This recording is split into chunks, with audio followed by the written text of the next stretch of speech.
The first time I ever knew anything was wrong, and I can't even say the word mental health or mental illness because back in the day, and I'm talking in the 40s and 50s, we didn't even have language for it. We didn't use any language.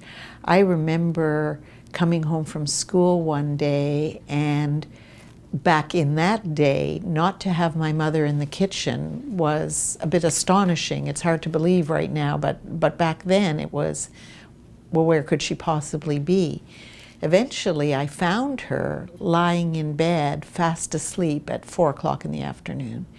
And that signaled the start of decades-long bearing witness to my mother becoming severely, severely ill.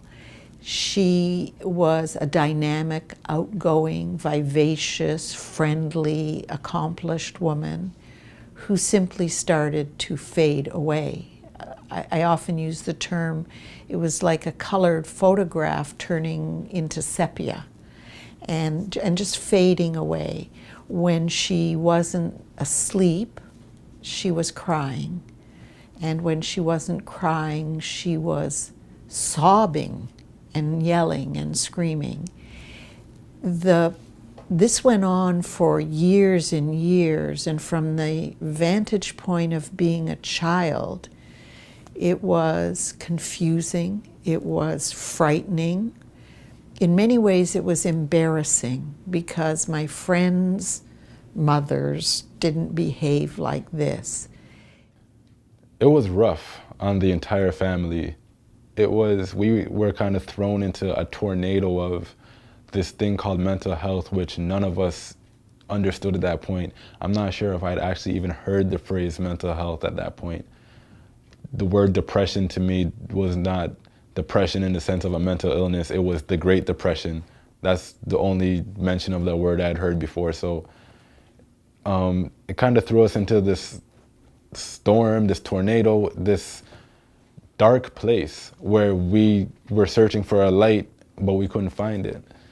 I first noticed my daughter, something was wrong. It was really subtle though.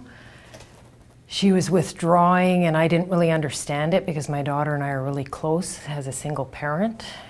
But I knew something was really wrong. She told me she was hearing voices. I had a pamphlet on the coffee table. I was being checked out for narcolepsy at the time because I have health issues myself.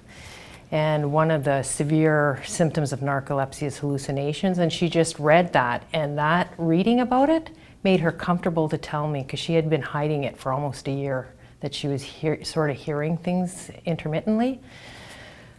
And when she told me, I immediately thought of her father and that she likely had schizophrenia. The one thing I knew about schizophrenia was that you heard voices. I didn't know anything else about it, but that was something that was sort of common knowledge. You know, it went in tandem with a deep sadness and depression, not wanting to live anymore, and thoughts that, you know, he was better off pretty much dead than alive. And he would make these comments to my mother, and that, you know, he felt like, you know, he wasn't the sole breadwinner anymore, and he felt useless, helpless, hopeless. He started to kind of distance himself from everyone, isolate himself. You know, me and my brother going through school and all these kinds of things that we kind of, we saw it and we didn't. My mother was home a lot. She became the primary caregiver, so she saw a lot of it. She got the brunt of most of it. It got to a point where we said, you know, he needs to be assessed because there's something going on. You know, now looking back, that was a life changer. Schizophrenia walked into her life unannounced, uninvited, just basically changed her life. She was in the Ontario College of Art. She'd been to university. She is an incredible artist, and that stopped all that. And she still has that in her, but, you know, the illness has eclipsed that many times.